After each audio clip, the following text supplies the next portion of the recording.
चलो अब यहाँ पर ध्यान देना, ठीक है। 10 मार्क्स का कोई क्वेश्चन है। अब ध्यान से इस चीज़ को समझो। आपके पास यहाँ पे दो पार्टनर है, एक का नाम क्या है भैया, पार्थ है, और दूसरे का नाम क्या है, शिविका है, ठीक है। इन दोनों के बीच की जो रेशियो है वो 3:2 है। इतना पढ़ने पे तुम्हें कोई दिक्कत नहीं आएगी। क्वेश्चन में तुमको क्या दिया हुआ है, एक बैलेंस शीट दी हुई है, कब की है, 31 मार्च 2019 की है। लायबिलिटीज़ है, अमाउंट है, असेट है और अमाउंट है। सेंट्रल क्रेडिटर्स दिए हुए, शिविका के सिस्टर का लोन है। अब बच्चे यहाँ पर ध्यान देना, ठीक है। यहाँ पर क्या है, शिविका का सिस्टर का लोन, शिविका लोन नहीं है। कई बार क्वेश्चन में शिविका लोन भी दिया हुआ रहेगा, लेकिन इस बार शिविका की सिस्टर का लोन है, इसका ध्यान देना। कैपिटल है भी यहाँ पे पार्थ की और शिविका की। यहाँ पे बैंक है, डेटर है, स्टॉक है, फर्नीचर है, और ये बैलेंस शीट का टोटल दिया हुआ। ऑन द अबव डेट, मतलब कौन सी डेट के बारे में बात हो रही है, ये इस वाली डेट के बारे में, 31 मार्च 2019 के बारे में बात हो रही है। द फर्म वॉज डिजॉल्व, ठीक है। The assets were realised. Assets realise का मतलब क्या है कि जो भी तुमको ये असेट्स दिख रहे हैं, बैंक को छोड़ दो, अभी बैंक को छोड़ दो, जैसे कि डेटर्स दिख रहे हैं, जैसे कि आपको स्टॉक दिख रहे हैं, फर्नीचर दिख रहे हैं, ये रियलाइज्ड होने का मतलब क्या है कि इनसे हमको पैसा मिलेगा, या फिर ये कोई पार्टनर लेके जाएगा, या फिर ये हम किसी लायबिलिटी को देंगे।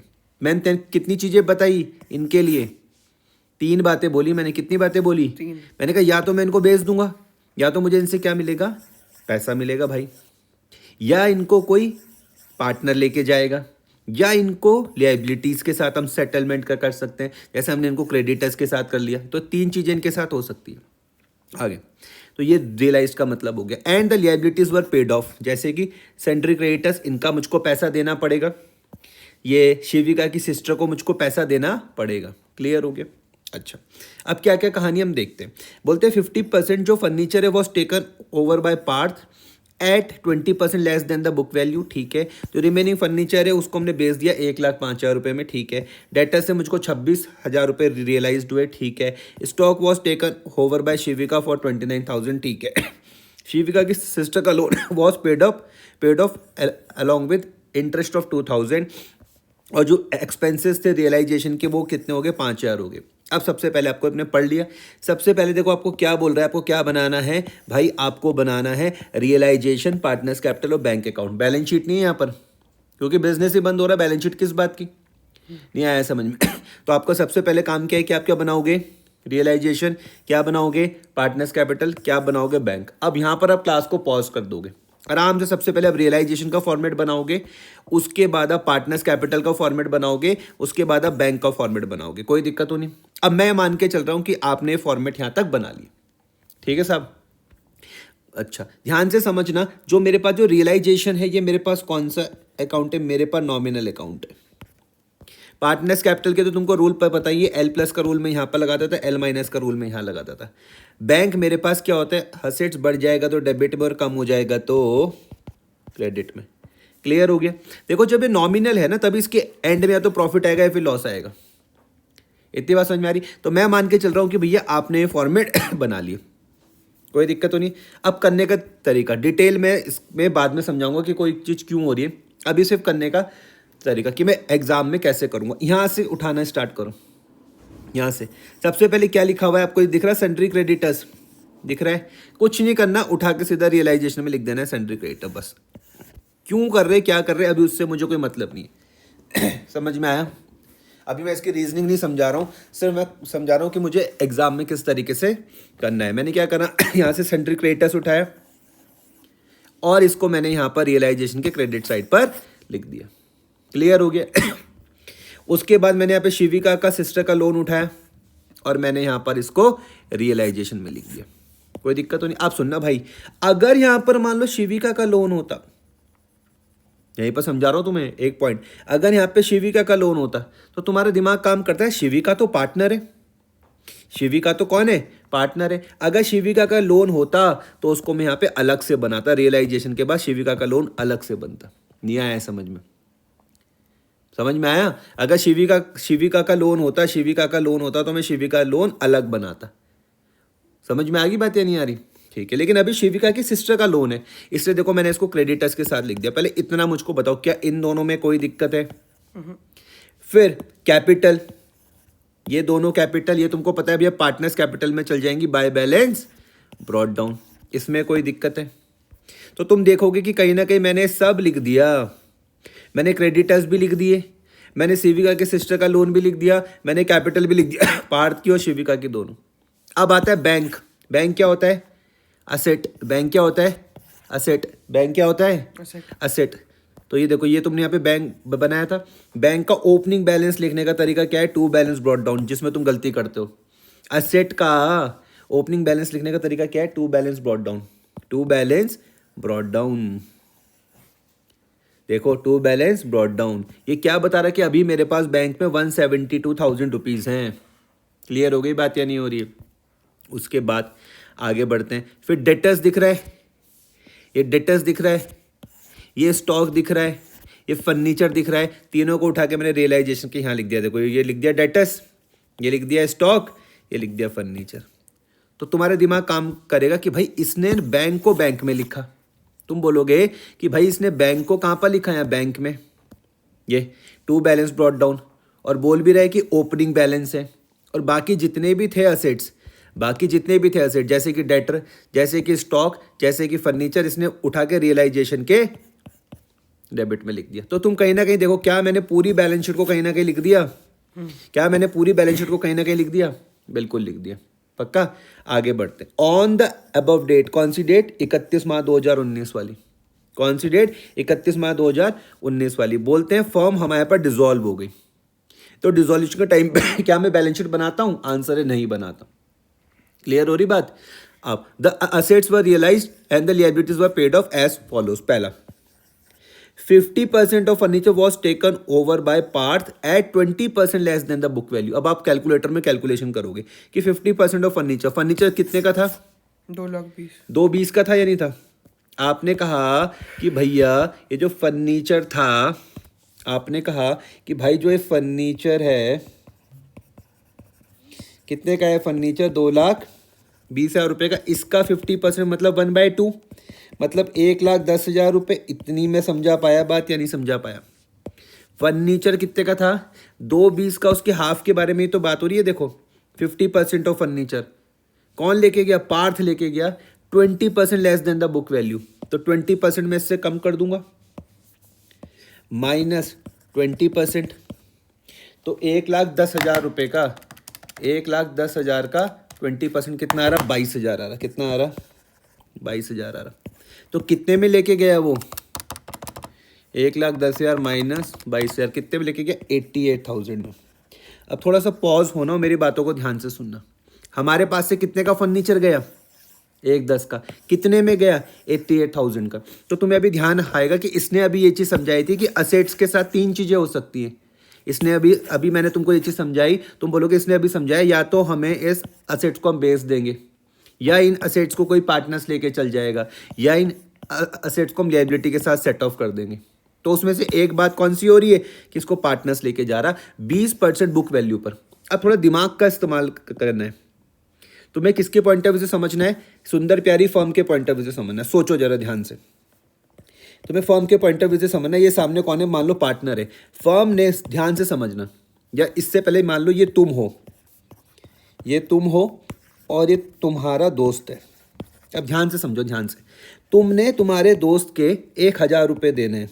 ध्यान से समझना, अपने ये तुम के हिसाब से समझो। तुमने तुम्हारे दोस्त के 1,000 रुपये देने, और वो तुमसे तुम्हारा कैलकुलेटर ले गया। कैलकुलेटर कितने रुपए का था? 300 रुपये का। ध्यान से समझना, तुम अपने पॉइंट ऑफ व्यू से समझो। तुमने तुम्हारे दोस्त के कितने रुपए देने? 1,000 रुपये। तुमने उसको एक कैलकुलेटर दे दिया 300 रुपये का, तो अब तुम उसके कितने रुपए दोगे? 700 रुपये। तो तुमने दिमाग लगाया कि पहले कितना देना था? 1,000। अगर वो कोई असेट लेके जा रहा तो कैपिटल क्या हो जा रही? कम हो जा रही। अब सेम बुद्धि यहाँ पर यूज करना। ये तुम पार्टनर्स कैपिटल में आए, इसका मतलब पता है क्या होता है? तुम समझते हो क्या होता है? कि फर्म ने 175,000 पार्थ के देने हैं वापस, 194,000 शिविका के देने हैं। ये कौन बना रहा पार्टनर्स कैपिटल? कौन बना रहा पार्टनर्स कैपिटल? फर्म बना रही। तो इससे पढ़ के मुझको ये पता चल रहा है कि भैया पार्थ के 175,000 देने हैं, शिविका के 194 देने हैं। अगर ये कोई फर्नीचर लेके गए तो सोचो इनकी कैपिटल बढ़ जाएगी या कम हो जाएगी? बढ़ जाएगी। फिर गधों वाली बातें करते हो तुम। ये तुम हो, ये तुम्हारा दोस्त है, तुमने तुम्हारे दोस्त के कितने रुपए देने? 1000। अब तुमने उसको क्या दिया? कैलकुलेटर। कितने रुपए का? 300 रुपए का। तो कितने रुपए दोगे तुम उसको? 700। तो बढ़ गया कि कम हो गया? कम हो गया। तो सेम लॉजिक यहाँ पर लगाओ। फर्म ने पार्थ के देने 175, शिविका के देने 194। अगर ये कोई असेट लेके चल गया तो क्या कैपिटल इनकी बढ़ जाएगी, कम हो जाएगी? कम हो जाएगी। अब थोड़ा लॉजिक का समझ में आ रही बात या नहीं आ रही? जो तुमने अभी कुछ टाइम पहले जो गलतियां तुम कर रहे थे, फिर से समझाऊं? समझ गया। पक्का? तो देखो अब तुम्हें ये वाली बात समझ में आएगी कि 88,000 कहाँ से आया ये समझे? 88,000। ये फिर से समझाता हूँ, देखो ये समझना। 50% of furniture was taken over by part, 20% less than the book value. मैंने 50% निकाल दिया था, इसका 110 आया था, उसमें से मैंने 20% लेस करा तो कितना आ गया? 88,000 आ गया। अब लेकिन यहाँ पे समझना, यहाँ पर क्या लिखा हुआ है? To realisation. बच्चे क्या गलती कर देते हैं? टू फर्नीचर लिख देते हैं। अरे भैया फर्नीचर नहीं लिखना, क्यों? क्योंकि ये सारी कहानी तो हमने यहीं पर ही क्लोज कर दी ना। ये रियलाइजेशन में जाके हमने फर्नीचर ही तो क्लोज किया है। अब आ रहा समझ में? पहले मुझको बताओ क्या मैं इतना समझा पाया तुमको ये कि ये 88,000 टू रियलाइजेशन क्यों आया? आगे बढ़ते हैं। द रिमेनिंग फर्नीचर कितने का था? रिमेनिंग फर्नीचर 1,10,000 रुपये का। क्लियर हो रहा? 1,10 का ही तो था। रिमेनिंग फर्नीचर कितने का था? 1,10 का। तुमने कितने का बेच दिया? 1,5। मुझको ये बताओ असेट के साथ कितने काम कर सकते हैं? असेट के साथ क्या क्या हो सकता है? असेट के साथ क्या क्या हो सकता है मुझे ये बताओ। असेट्स के साथ क्या क्या हो सकता है? अभी तो बताया 3 चीजें हो सकती हैं। वो 3 बातें क्या क्या हो सकती है? या तो तुम इनको बेच दोगे तो पैसा मिल जाएगा, या इनको कोई पार्टनर्स लेके चल जाएगा, या हम इसको लिएबिलिटी के साथ सेट ऑफ कर देंगे। नहीं आया समझ में? एक केस तो ये था जब ये फर्नीचर कौन ले गया? पार्टनर ले गया। दूसरा केस ये है जब इसको हम बेच रहे हैं। और तीसरा केस क्या है? जब इसको कोई बाहर वाला क्रेडिटर लेके चल जाएगा। आ गया? कितने का फर्नीचर था? 1,10। कितने में बेचा? 1,5 में। अब इसकी ट्रीटमेंट देखना। मुझको बताओ क्या तुम्हारा बैंक बैलेंस बढ़ जाएगा? 1,05,400 से जो ये देखो, तुम्हें ये बात मेरी समझ में आएगी कि इसमें ये 105,000 है। अब ये पूरा समझाऊंगा मैं। इसमें पहले मैंने तुम्हें 105,555 A+ में लिख दिया। और रियलाइजेशन में जब तुम जाओगे ना, ये देखो रियलाइजेशन में तुमको ये समझ में आएगा कि ये कहाँ से है। अब नहीं आया समझ में? तुम बोलोगे पहले इसने क्या करा था? बैलेंस शीट से फर्नीचर मुझे यहाँ पर लिखवाया। अब जब ये रियलाइज हो रहा है तभी इसको यहाँ पर लिखा रहा। कोई दिक्कत तो नहीं? अच्छा, हर एक एंट्री की क्या होती है? डबल एंट्री होती है। हर एक की क्या होती है? डबल। तो तुम मुझे पूछोगे तूने इसकी तो नहीं करी डबल एंट्री, इसकी तो नहीं करी डबल एंट्री। जब वो 50% फर्नीचर ले गया था पार्ट्स, 20% लेस देन, तुम बोलोगे तुमने इसकी तो नहीं करी। मैंने कहा मैं भूल गया था, मुझे माफ करना। ये रही देखो इसकी डबल एंट्री। ये है समझ में? बाय पार्थ कैपिटल अकाउंट 88,000 और यहाँ पर टू रियलाइजेशन 88,000। और जब बेचा तो मैंने बाय बैंक में लिख दिया 105,000 और यहाँ पर मैंने कर दिया ये 105,000 टू रियलाइजेशन। क्लियर हो गया? क्या मैं तुमको पहला वाला पॉइंट समझा पाया? फिर से करोगे इसको। दूसरा, डेटर्स रियलाइज 26,000। डेटर से कितने रुपए मिले? 26। तो देखो ये तुमने यहाँ पर लिख दिया बाय बैंक में। तो बोलोगे अच्छा मुझे बात समझ में आ रही कि जब फर्नीचर से मिला तो इसने बाय बैंक करके लिख दिया और नीचे लिख दिया यहाँ पे फर्नीचर। जब डेटर से मिला तो बाय बैंक में ही क्या लिख दिया? डेटर्स 26,000। नहीं आया समझ में? तो मैं इस 26 को भी यहाँ पर लिख दूंगा। तो तुम टोटल देखोगे इन दोनों को जोड़कर कितना आएगा तुम्हारा? 131,000। क्या मैं पहले इतना समझा पाया तुमको? एडजस्टमेंट में दी हुई चीज़ें कितनी जगह आती है? 2 जगह आती है। वो तुम समझ गए? पहला वाला पॉइंट समझ गए, दूसरा वाला समझ गए, तीसरा वाला स्टॉक कौन लेके गया? शिविका। स्टॉक कौन लेके गया? शिविका। इससे पहले ये समझो, इससे पहले आप ये समझो, ये तुम हो, ये तुम्हारा दोस्त है। तुमने अपने दोस्त के 1,000 रुपये देने हैं, तुमने उसको 300 का कैलकुलेटर दे दिया, तो बैलेंस बढ़ जाएगा कि कम हो जाएगा? बढ़ जाएगा। अरे गधे, कम हो जाएगा। 700। ये तुम हो, तुमने तुम्हारे दोस्त के 1,000 रुपये देने, अब तुमने उसको 300 रुपये का क्या दे दिया? कैलकुलेटर। तो बैलेंस बढ़ जाएगा कि कम हो जाएगा? कम हो जाएगा। अब सेम लॉजिक यहाँ पर लगाना। स्टॉक कौन लेके गया? शिविका लेके गया 29,000 का। स्टॉक क्या होता है? असेट। असेट। तो शिविका का जो कैपिटल है वो बढ़ जाएगी या कम हो जाएगी? शिविका कैपिटल बढ़ जाएगी या कम हो जाएगी? कम हो जाएगी। कम हो जाएगी। अब तुम्हें थोड़ा बहुत समझ में आ रहा, तब L माइनस में मैंने दिखाया, देखो 29,000, ये तुमको समझ में आ जाएगा। समझ में आया? यहाँ पे गलती से भी टू स्टॉक मत लिख देना। क्यों? क्योंकि ये सबके सब यहाँ पे जाके खत्म हो गए ना, डेटर्स भी यहाँ जाके खत्म हो गया, स्टॉक भी यहाँ, फर्नीचर भी यहाँ, तो इसलिए वो आ रहा। क्या इतना समझा पाया? पक्का? तुम मुझे कहोगे भाई इसकी डबल एंट्री कहाँ है, तो मैंने कहा ये रही, बाय शिविका कैपिटल 29,000। क्लियर हो गया? पक्का? अब है Shivika sister loan was paid off along with interest of 2,000, हमने दे दिया। शिविका का लोन कितना था? 20,000, और 2,000 रुपये का क्या हो गया? इंटरेस्ट। तो कितने रुपए दिए होंगे भाई? लोन कितना था शिविका का? लोन 20,000 और इंटरेस्ट 2,000। तो कितना दिया होगा? 22,000 रुपये। या नहीं आया समझ में? तो 22,000 रुपये दोगे तो बैंक बैलेंस बढ़ जाएगा कि कम हो जाएगा? बढ़ जाएगा, नहीं कम हो जाएगा। कम हो जाएगा। तो कम होने पे मैं कहाँ पर लिखता हूँ? A माइनस पे। तो तुमको ये समझ में आ जाएगा कि ये कहाँ से आया। आ गया? अगर तुम यहाँ तक पहुँच गए तुम्हें सीख गया, इसने ना बैंक को कम किया, तो ये 22,000 यहाँ पर आया। इसका मतलब तुम्हारा दिमाग क्या बोलेगा कि रियलाइजेशन के कहाँ पर आएगा? डेबिट में आएगा। ये देखो, ये समझे या नहीं समझे? ये 22,000 वाला पॉइंट समझा पाया मैं इसको या नहीं समझा पाया? पक्का? अच्छा, एक्सपेंसेस हुए, देखो रियलाइजेशन के खर्चे हुए कितने? 5,000। बैंक बैलेंस बढ़ जाएगा कि कम हो जाएगा? अगर रियलाइजेशन के टाइम पर खर्चे हुए 5,000 रुपए के, तो बैंक बैलेंस बढ़ जाएगा कि कम हो जाएगा? कम हो जाएगा। तो कम हो जाएगा। तो कहाँ दिखाऊंगा? A माइनस में। तुमको ये दिख जाएगा बाय रियलाइजेशन 5,000। अब तुम्हारा दिमाग काम कर रहा है कि अगर बैंक में यहाँ पर आ रहा है तो रियलाइजेशन के कहाँ पर आएगा? डेबिट में। तुम्हें ये भी समझ में आ जाएगा, कोई दिक्कत तो नहीं है। क्वेश्चन पूरा क्लोज? पक्का? अब 2-3 बातें याद रखना, सुनना ध्यान से। अब तुम बोलोगे यार ये कहाँ से हुआ? ये इस क्रेडिटर्स के बारे में क्या कोई बात लिखी हुई थी?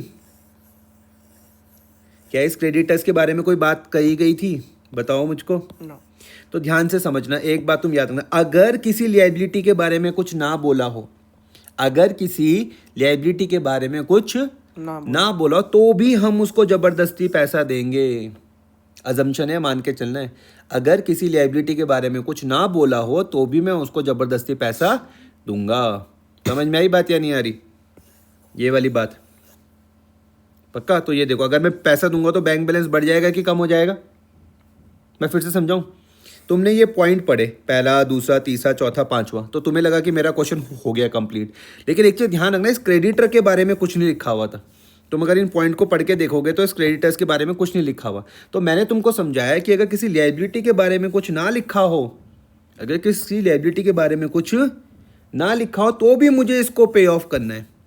मैंने समझा, अगर किसी लायबिलिटी के बारे में कुछ ना लिखा हो तो भी मुझे इसको क्या करना है? पे ऑफ करना है। समझा पा रहा हूँ मैं? अगर किसी लायबिलिटी के बारे में कुछ ना लिखा हो तो भी मुझे इसको क्या करना है? पे ऑफ करना है। क्लियर हो गया या नहीं हुआ? अगर मैं इस लायबिलिटी को पे ऑफ करूंगा तो बैंक बैलेंस बढ़ेगा या कम होगा? कम होगा। तो ये देखो 80,000 तुमको कहाँ पर दिखेगा? ये A माइनस। ये क्लियर हो गया? अब तुम्हारा दिमाग काम करेगा कि इसने मुझे सिखा रखा कि हर चीज़ डबल जगह पे जाएगी।